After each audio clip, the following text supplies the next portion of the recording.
Quero saudar você com a paz do nosso Senhor Jesus Cristo, o nosso Deus que governa, o nosso Deus que reina, o nosso Deus que é para sempre, o nosso maravilhoso Deus.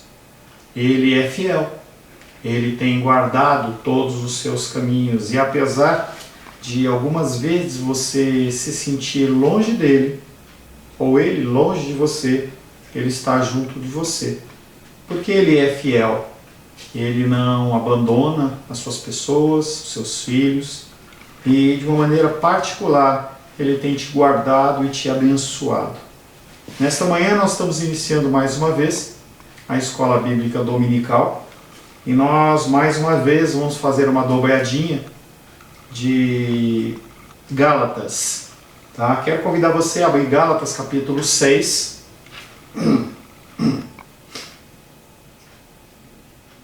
Gálatas capítulo 6.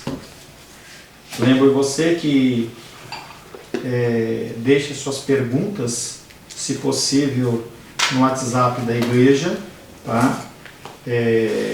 Estaremos respondendo, é mais fácil para nós acessarmos o WhatsApp da igreja, o celular está gravando, tá? E interaja, é uma aula, você tem direito de interagir, a aula fica mais dinâmica, tá? Apesar de você não estar aqui fisicamente, você ou pode estar através do WhatsApp, através da internet. Quero convidar você para que nós venhamos a ler Gálatas capítulo 5, verso 25 em diante, 25, 26 e o capítulo 6. Pode fazer pergunta por aqui também. Tá? Gálatas capítulo 5, verso 25, nós vamos ler a partir do verso 25, que foi de onde nós iniciamos na semana passada. Assim diz a palavra de Deus. Gálatas capítulo 5, versos 25 em diante. Se vivemos no Espírito, andemos também no Espírito. Não nos deixemos possuir de vanglória, provocando uns aos outros, tendo inveja uns dos outros. Capítulo 6, verso 1. Irmãos, se alguém for surpreendido em alguma falta, vós que sois espirituais, corrigi-o com espírito de brandura, e guarda-te, para que não sejas também tentado. Levai as cargas uns dos outros, e assim cumprireis a lei de Cristo. Porque se alguém julga ser alguma coisa, não sendo nada, a si mesmo se engana.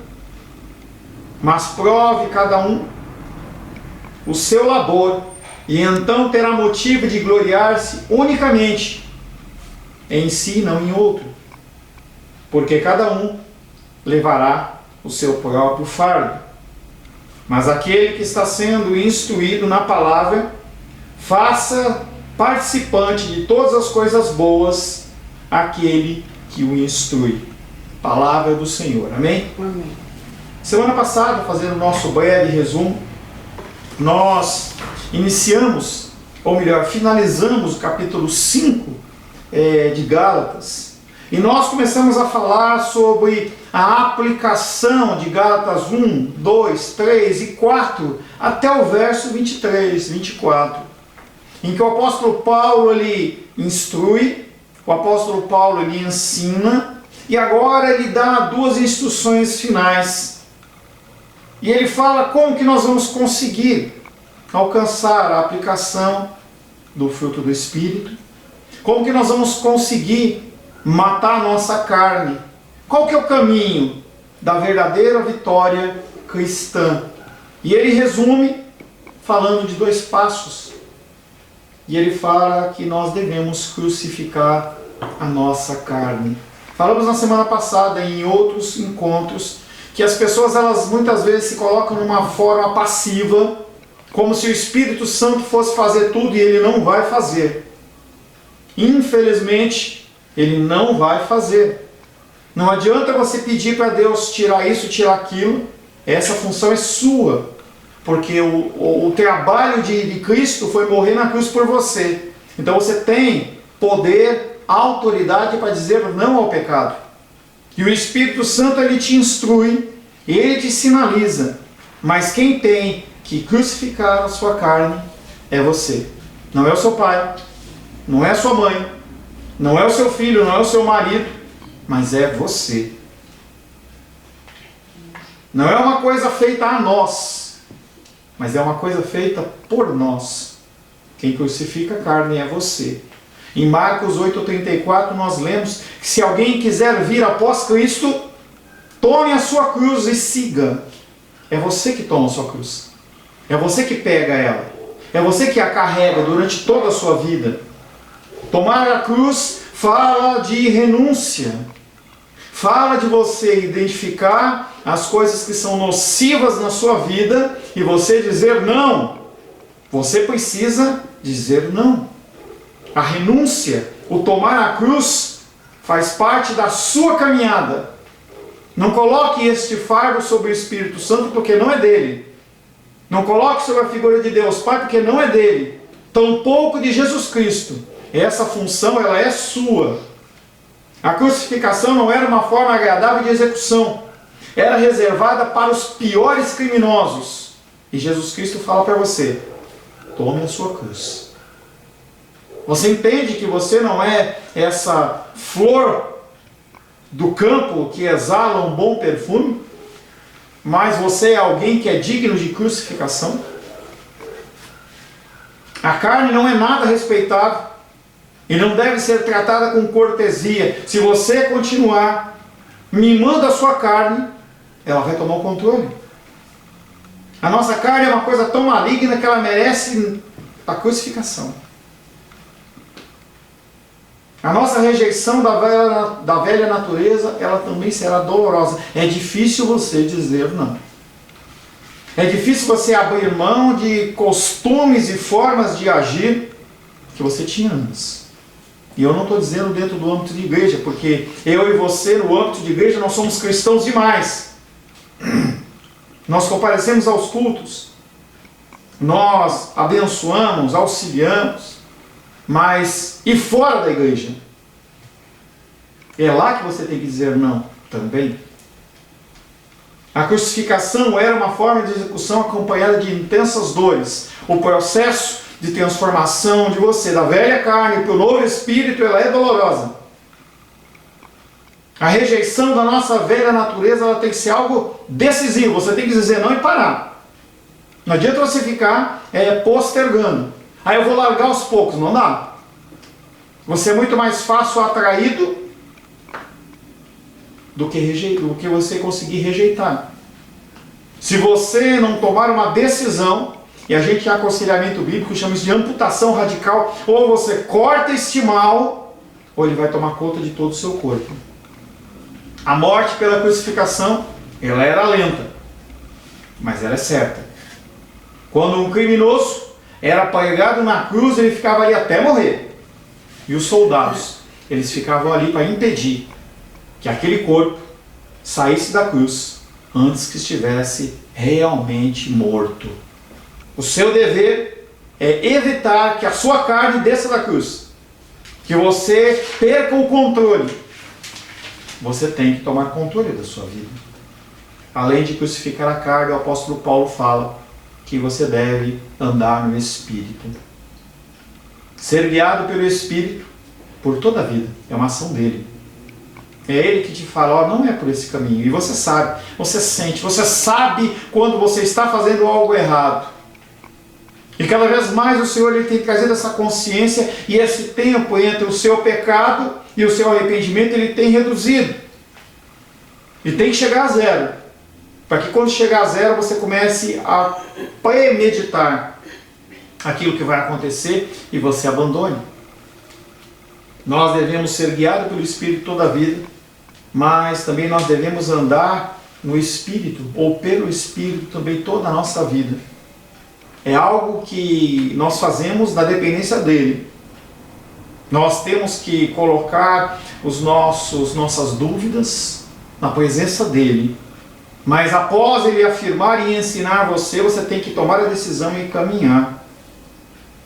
Ele afirma os seus desejos, contra os da carne, e forma em mim e em você desejos santos e celestiais. É dele que nós ouvimos a voz que controla cada falta, que acalma cada temor. A voz dele que parte. O Espírito nos guia, mas nós temos que andar. E nós temos que andar de acordo com as suas regras. Não basta você se submeter passivamente ao controle do Espírito. Você também tem que amar. Você também tem que andar ativamente no caminho do Espírito. Só assim vai aparecer o fruto. Se você quer que o fruto do Senhor, o fruto do Espírito, ele se manifeste na sua vida, você tem que fazer a sua parte. Começamos Gálatas depois dessa abertura, Gálatas capítulo 6. E nós falamos que em Gálatas capítulo 6, o apóstolo Paulo ele começa a tratar dos resultados práticos de você crucificar a carne e você andar no Espírito. E esta vitória não tem a ver com a sua vitória financeira, não tem a ver com a sua prosperidade ou com a sua saúde, mas tem a ver com o resultado real da sua vida cristã. Trata do seu relacionamento, do meu relacionamento pessoal. A primeira grande evidência de você ser uma pessoa que anda no Espírito, que você é cheia do Espírito, que você começou a crucificar a carne, não é uma experiência mística. Os neopentecostais e algumas linhas pentecostais acham que a pessoa que ela é espiritual, ela apenas falando em línguas, ela está ali, entendeu? Agora ela é um ser espiritual. Não é. A espiritualidade da pessoa, a quantidade de Espírito Santo, digamos assim, no coração da pessoa, se reflete na manifestação do amor pelo próximo. Se assim não fosse, Jesus Cristo não tinha levantado essas duas leis: amar a Deus sobre todas as coisas e o próximo como a ti mesmo. E é em dias como esse, de dificuldade, de pandemia, em que você é mais medido. É privilégio para você. Dolorido? Sim. Mas é privilégio para você. Você está passando por esse tempo. É um tempo de você ser forjado. É algo que eu já falei para algumas pessoas. O mesmo sol que faz a planta crescer e dar frutos também é o mesmo sol que seca a planta. Esta pandemia ela pode fazer você uma pessoa melhor ou pode fazer você secar. Pode ser que te afaste do Senhor, mas pode ser que desenvolva em você uma fé sobrenatural, na qual você vai estar pronto para enfrentar qualquer luta. A pandemia, para você, é bênção. Ela forja você no seu caráter. Ela forja você no seu espírito. Você passa mais tempo pensando, meditando. E a obrigação sua não é só pensar em você, mas pensar também nos outros. É muito fácil falar acerca do amor de uma forma abstrata. Eu amo. Mais difícil é agir de maneira concreta, em situações particulares em que realmente demonstramos o nosso amor uns pelos outros. É disso que Paulo vai tratar agora. Se você não quer ouvir isso, é hora de você desligar, porque você vai ser confrontado.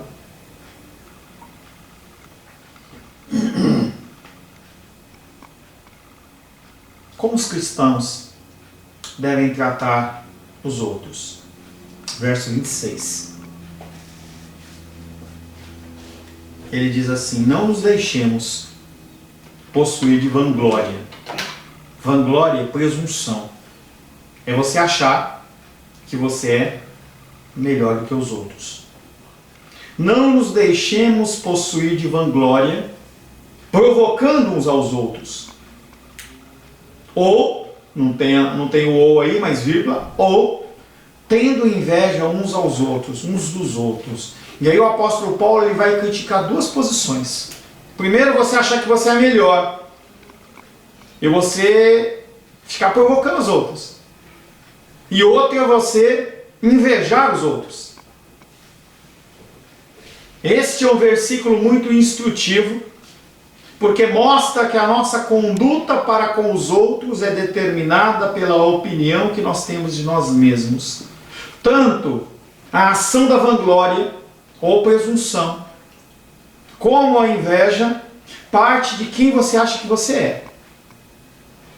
Eu sou um ser importante. Eu sou o mais importante. Sem mim, as pessoas não vivem. Este é um versículo muito instrutivo, porque mostra que a nossa conduta para com os outros tem a ver com a opinião que nós temos de nós mesmos. Quando somos presunçosos, provocamos os outros, testamos os outros.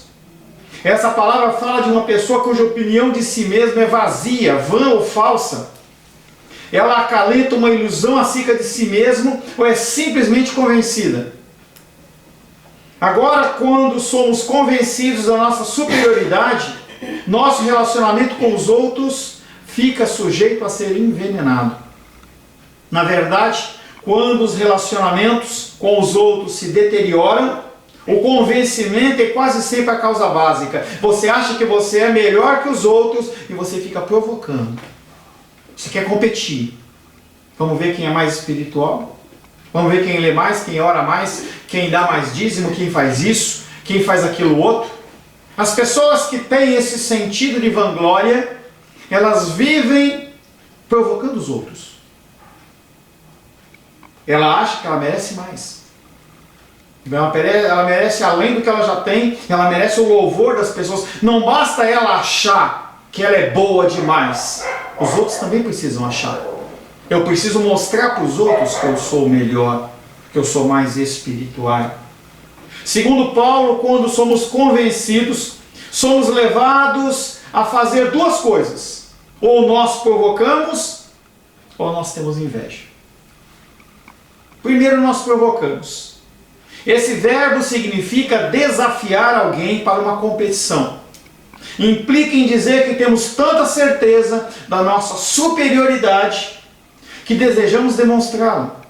Por isso desafiamos as pessoas a contestá-la, para que tenhamos a oportunidade de provar, e nós vemos isso muito em debates cristãos.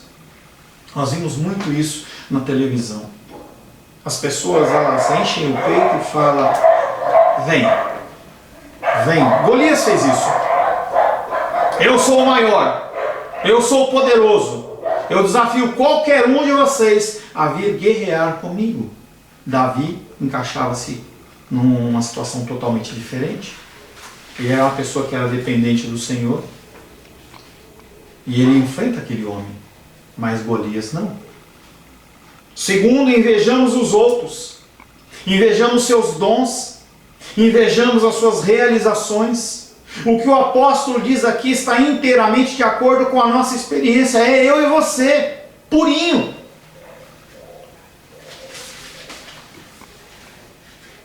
De um modo geral, nós adotamos uma dessas duas atitudes para com os outros. Somos motivados por sentimentos de inferioridade ou superioridade.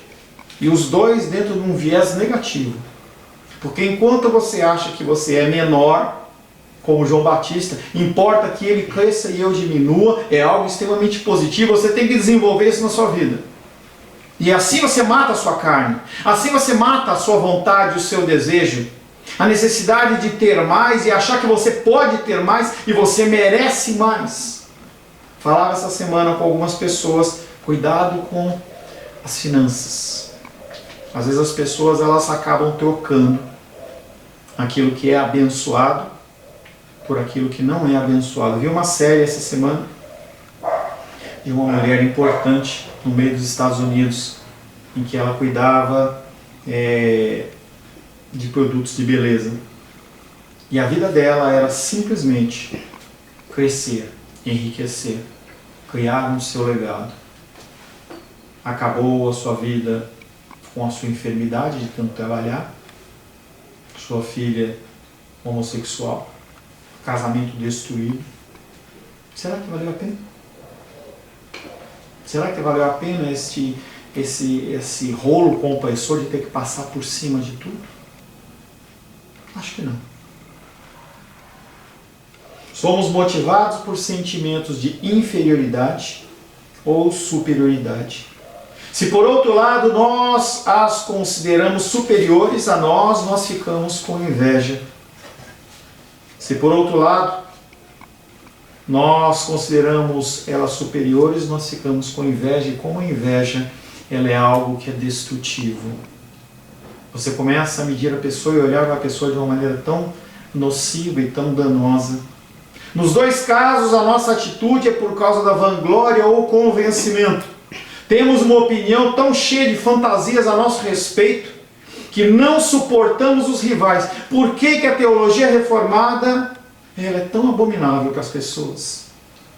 Por que o procedimento, a doutrina da vitória, da prosperidade financeira, ela é tão aceita? Porque ela alimenta o quê? A sua carne. Ela tira a dor, ou maqueia a dor, desvia o seu foco.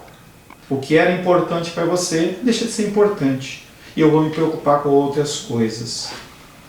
Muito diferente é o amor, que é um fruto do Espírito, que os cristãos apresentam quando andam no Espírito. Essas pessoas não são ou não deveriam ser presunçosas, ou então não deveriam procurar continuar andando fora da ação do Espírito.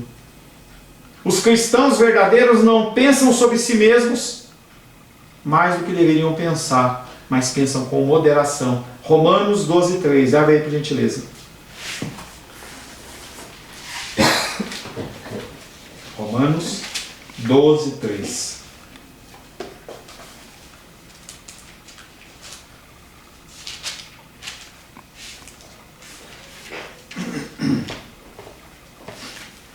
Romanos 12:3 diz o seguinte: porque pela graça que me foi dada, digo a cada um dentre vós que não pense de si mesmo além do que convém. Antes, pense com moderação, segundo a medida da fé que Deus repartiu a cada um. Não ache que você é melhor. Pense de você uma medida correta. Não é para você abandonar o seu ser. Não, agora eu vou fazer como a Madre Teresa de Calcutá, eu vou abandonar tudo e vou largar, não vou comer, não tenho direito a lazer. Não é isso. Isso são chamados específicos, existem, mas não necessariamente é o seu chamado. Mas não quer dizer que você também precisa tender para o outro lado. Você tem que entender que você tem a sua participação, conforme nós já temos falado. O Espírito Santo abriu os seus olhos para ver o seu próprio pecado. Sabe essa angústia que você sente quando você vê o seu pecado? Não é o diabo, é Deus. Deus está falando no seu coração. Você precisa mudar. Essa área do seu corpo, essa área da sua vida, ela continua entregue à carne e não é o correto. O Espírito Santo, ele abriu os seus olhos para que você possa ver o seu próprio pecado e também a importância e o valor das outras pessoas aos olhos de Deus. Pessoas que têm esse tipo de amor consideram as outras mais importantes e procuram oportunidades de ajudá-las e servi-las. Você já se ama demais. Esse conceito de autoestima é algo que procede do inferno. Você já se ama demais. O melhor sempre é para você. Tudo primeiro é você. É hora de você morrer. É hora de você matar essa característica da sua carne e começar a olhar para as pessoas e manifestar o amor de Deus pelas pessoas. Resumindo, o verdadeiro relacionamento cristão, ele é governado não pela rivalidade, não pela competição, mas por servir. A atitude correta para com as outras pessoas não é eu sou melhor do que você e eu tenho que prová-lo. Nem você é melhor do que eu e eu não gosto disso. Mas você é a pessoa mais importante. É uma pessoa que tem direitos próprios. Porque Deus te fez a imagem e semelhança de Cristo. E Cristo morreu por você. E eu tenho o privilégio, eu tenho a alegria de te servir. Quão feliz fiquei essa semana. Pude começar o discipulado com o Benê pela internet. Não parte de mim, parte dele. É interessante que as pessoas elas acabam sendo tocadas pelo Senhor. Ontem também falei com o Gabriel. Quem sabe a gente dá continuidade ao nosso estudo. Gabriel sabe que tem alguns requisitos para isso e eu espero que ele os cumpra para que nós possamos dar andamento. Versos de 2 a 5 de Gálatas capítulo 6. Nós primeiramente falamos como os cristãos não devem tratar os outros. Nós falamos que você não deve invejar. Você não deve achar que você é superior. Gálatas 2 a 5, Gálatas 6 de 2 a 5, ele vai falar como que você tem que tratar. Primeiro ele fala como não tratar. Você identifica o pecado na sua vida, se arrepende, começa o processo de mudança. Ele fala, agora você tem que agir dessa maneira. O princípio geral encontra-se em Gálatas capítulo 6, verso 2, que nós vamos ler novamente, que diz: levai as cargas uns dos outros, e assim cumprireis a lei de Cristo. Você olha alguém com uma dificuldade, você não olha para a sua necessidade, mas você olha para o outro. Interessante isso, porque é totalmente contrário ao que o mundo ensina. O mundo ensina: guarde um dinheiro, faça uma poupança, não há problema nenhum com isso. Tenha a sua reserva. A reserva é interessante em momentos como esse que nós estamos passando no nosso Brasil. Mas você tem a sua reserva. Será que a sua reserva é sua? Falava essa semana com a Estela, através do nosso discipulado. Às vezes a gente tem uma vida regrada, nós guardamos, nós poupamos, e em certo momento alguém aparece na nossa vida e nós temos que pensar não na satisfação do nosso desejo, do nosso sonho, do nosso plano, mas no cumprimento da vontade de Deus. Gálatas 6,2: levai as cargas uns dos outros, mas ele não merece. Aí você volta, como não tratar? Mas ele não fez por merecer. Você volta novamente em Gálatas 5, versos 25 e 26 e Gálatas 6:1. Não é isso. Levai as cargas uns dos outros e assim cumprireis a lei de Cristo. Observe a suposição que está por trás desta ordem. Isto é, que todos nós temos cargas. Eu tenho carga. Vou levar no meu ombro. Você tem cargas. Todos nós temos cargas. E Deus não pretende que você carregue ela sozinho. Deus não pretende que eu carregue a minha carga sozinho. Antes que nós ajudemos os irmãos, carreguemos as cargas uns dos outros. Eu carrego o seu fardo e você carrega o meu. Mas como que você pode fazer isso se você não sai da sua bolha? Se você não sai do seu centro da sua vida? Se você não liga para as pessoas? Eu falei para você desligar. Há pessoas que tentam e acham que é um sinal de fortaleza não aborrecer os outros com seus fardos. Está errado.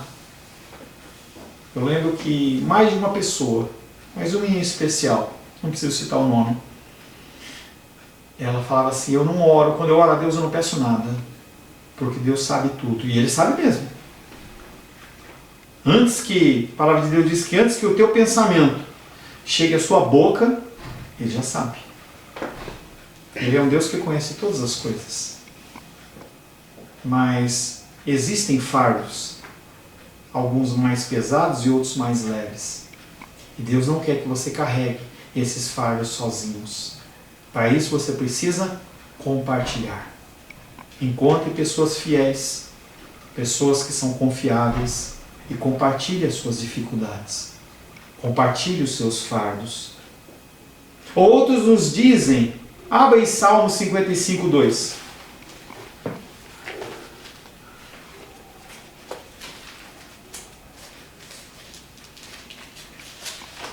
Salmo 55, verso 2. Será que está certo? Atende-me e responde. Não. Não é esse o endereço, tá? Eu tenho o texto anotado aqui. Eu devo ter anotado errado. Confia os teus cuidados ao Senhor e Ele te sustentará. 22. 22? 55, 22? Salmo 55, 22. Confia os teus cuidados ao Senhor e Ele te susterá. Jamais permitirá que o justo seja abalado. Então eu confio em Deus e eu não compartilho com ninguém. Está errado. Outros dizem que o Senhor Jesus convidou os sobrecarregados a irem a Ele, prometendo descanso em Mateus 12, 28. Então eu não tenho que compartilhar com meu irmão, não. Eu só coloco os meus fardos sobre Cristo. É errado. Nós somos a igreja aqui na terra. Sim, você tem que orar a Deus. Em nome de Jesus. Claro. Não há nada que eu possa fazer. No início, nós falamos exatamente sobre as enfermidades, em especial da nossa irmã Lourdes, das dores que ela está sentindo. O que nós podemos fazer é orar. Mas se ela não tivesse compartilhado comigo, como que eu poderia orar? Como que você poderia orar? Como que poderia acontecer isso? Nós não somos videntes. Há necessidade. E aí o que acontece é que as pessoas elas interpretam mal os versículos. Eu não preciso de ninguém. Eu só preciso do meu Deus. Se assim fosse, Deus não tinha criado a humanidade. Nós somos seres sociais, que nós vivemos juntos. Nós não fomos separados, exceto em alguns casos. Nós não fomos separados para viver isolados das pessoas e do mundo. Portanto, argumentam, temos um divino carregador de fardos que é totalmente suficiente. E é um sinal de fraqueza pedir alguma ajuda humana. Mas isso também é um engano deplorável. Eu tenho que mostrar a minha fraqueza. Porque quando você é fraco, é que você é forte. É verdade que Jesus Cristo é o suficiente para levar o fardo do nosso pecado e culpa, e Ele o fez. Ele assumiu em seu próprio corpo este fardo na cruz. Mas isso não acontece com os nossos outros fardos, as nossas preocupações, as nossas tentações, as nossas dúvidas e as nossas tristezas. Algo interessante que tem dentro dos alcoólicos anônimos, narcóticos anônimos, que chama-se padrinho. Algo que nós abolimos da nossa cultura como se fosse algo do catolicismo romano, que é a figura de um homem e uma mulher que cuidam, que ajudam a instruir. Dentro desses programas aí, alcoólicos, narcóticos e outros, a pessoa tem sempre um padrinho, que é aquele que, quando você está sendo tentado sobremaneira de uma forma que você não consegue suportar, você liga para a pessoa. Olha, eu fui no meu limite, me ajuda, vem aqui. Nós temos que resgatar isso, porque isso está nas Escrituras. Esses programas que não são cristãos, eles extraem as instruções através de princípios cristãos. Ligue para a pessoa e fale, olha, eu estou com essa dificuldade. Eu estou com essa dificuldade no meu trabalho, eu estou com essa dificuldade nas minhas finanças, eu estou com essa dificuldade com meu esposo, com a minha esposa, com meu filho, com a minha filha, com a minha irmã, com a minha mãe, eu estou com essa dificuldade, me ajuda. Nós precisamos disso. Deus cria a mulher para ser a auxiliadora do homem, porque o homem sozinho não consegue realizar. Da mesma maneira, a mulher sozinha não consegue realizar. É uma união bendita do Senhor, em que o Senhor une para que haja o cumprimento de um propósito. O que acontece com os nossos fardos que Cristo não levou na cruz? Cristo não levou na cruz as suas preocupações. Ele não levou as suas dúvidas. Ele não levou as suas tentações. você é tentado, você é provado. Também nós podemos falar desses fardos com o Senhor, claro. Apresente as suas ansiedades e angústias ao Senhor. Podemos lançar sobre Ele todos os nossos cuidados, pois Ele cuida de nós. Mas lembre-se que uma das maneiras pela qual Ele assume os nossos fardos é através de outros irmãos. A comunhão na igreja é muito mais do que um local de culto. É muito mais do que um local onde você vai para ouvir uma palavra. É onde você olha para o lado e você pode ver pessoas falhas e fracas que estão lutando para se alinhar com a vontade de Deus. Um exemplo notável desse princípio nos é dado no início da carreira do apóstolo Paulo, no estágio da sua vida em que ele sentiu-se terrivelmente sobrecarregado. Ele estava muito preocupado com a igreja de Corinto e particularmente com a reação que eles tiveram. A primeira carta de 1 Coríntios que Paulo escreveu foi uma carta muito dura. E o apóstolo Paulo estava preocupado com a reação daqueles homens. Ele não encontrava descanso. Tão grande era a sua expectativa. 2 Coríntios, abre aí. 2 Coríntios, capítulo 7, versos 5 e 6. 2 Coríntios, capítulo 7, versos 5 e 6.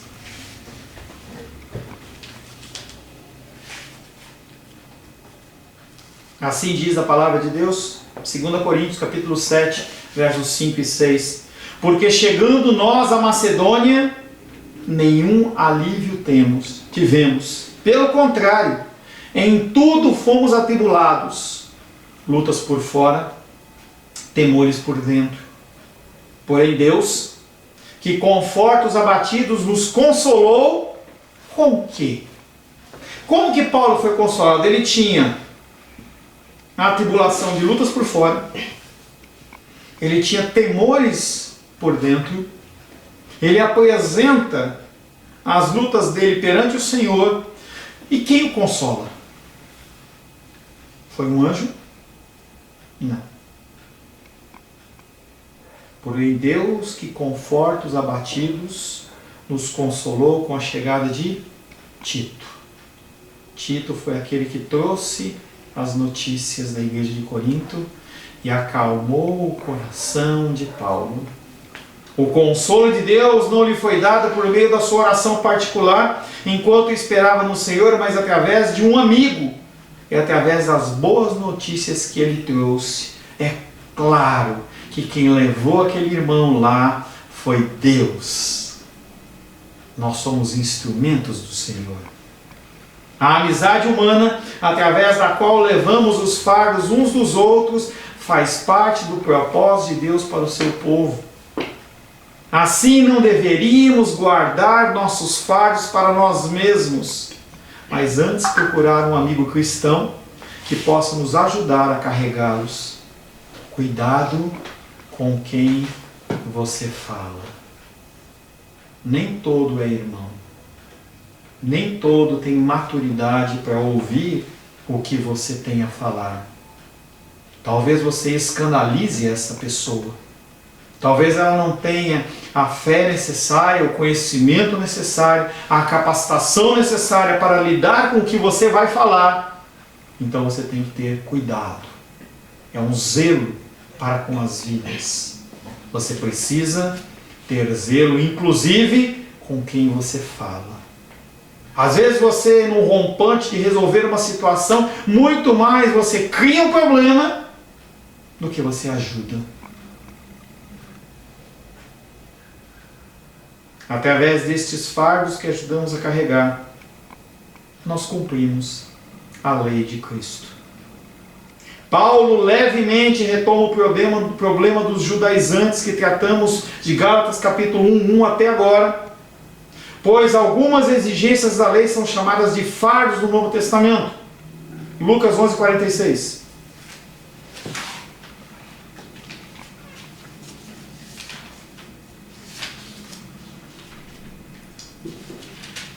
Lucas capítulo 11. Opa, não tem Lucas 11:46.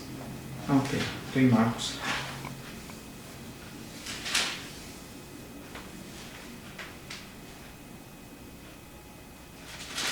Lucas capítulo 11, verso 46, diz assim: Mas ele respondeu: Ai de vós também, intérpretes da lei, porque sobrecarregais os homens com fardos superiores às suas forças, mas vós mesmos nem com um dedo os tocais. Jesus Cristo chama a atenção dos fariseus que colocavam fardos sobre as pessoas. É o que eu estou falando para você. Você tem que tomar cuidado com quem você fala. Primeiro, por zelo. Pode ser que a pessoa ela leve aquilo para frente e transforme o problema em maior para você. Segundo, por zelo pela pessoa, que pode ser que ela não consiga carregar. Paulo estava dizendo que em vez de impor a lei como um fardo sobre os outros, eles deveriam antes carregar os fardos uns dos outros. Antes de você ficar impondo fardo sobre as pessoas, ajude elas a carregar o fardo. As pessoas elas estão necessitadas de alguém que estenda a mão. As pessoas estão jogadas pelo caminho, precisam de uma palavra de conforto, precisam de uma palavra de consolo, mas também precisam de uma palavra de ensinamento. Mas se você não estuda, se você só olha para você, como que você vai ajudar as pessoas? Nunca se teve tanta carência no mundo de profissionais da saúde. Mas não basta a gente desejar, a gente tem que estudar. Um profissional da saúde, dependendo do grau, ele estuda 6 anos, com mais não sei quantos de residência, mais não sei quantos de especialização. Eu vejo isso com a minha irmã lá, dentista lá em São Paulo. Você tem que estudar. É algo que eu estava conversando com a Rosângela. Esse tempo de hoje é um tempo que você tem que aproveitar muito bem. Você que tem uma atividade apenas, tem atividades alternativas. Como você levantar algum recurso de uma maneira lícita? Estude. Dentro da área espiritual, dedique uma parte do seu tempo a se afinar com os acontecimentos, com os conhecimentos das Escrituras. As pessoas elas estão precisando, mas se você não se capacita, você vai oferecer o quê? Lembro que eu estava vendo um filme ontem e uma pessoa fez um almoço para uma outra pessoa e ela foi lá e ofereceu um macarrão com salsicha. Tem problema não, mas será que a gente não pode oferecer algo melhor? Será que o teu cristianismo ele não pode ser melhor do que apenas o básico? Será que você não pode se aprimorar um pouco mais, pegar um livro para estudar, me incomodar para que eu possa ajudar você? Faça como a Ingrid, faça como o Benê, faça como a Esther, que estão fazendo discipulado. Me incomode. Vamos estudar junto. Eu estou cobrando um estudo do Espírito Santo, das pessoas. E as pessoas elas se fazem desentendidas. E eu vou parar de falar disso. Mas saiba que um dia Deus vai te cobrar esse tempo em que você poderia ter crescido em estatura e graça e você não o fez. Vamos agora dar o nosso intervalo de aproximadamente são 10h30, 10h45. Nós vamos estar retornando, então é o tempo de você ir no banheiro, tomar sua água, dar sua volta, estica o seu corpo, mas também medita naquilo que já foi falado.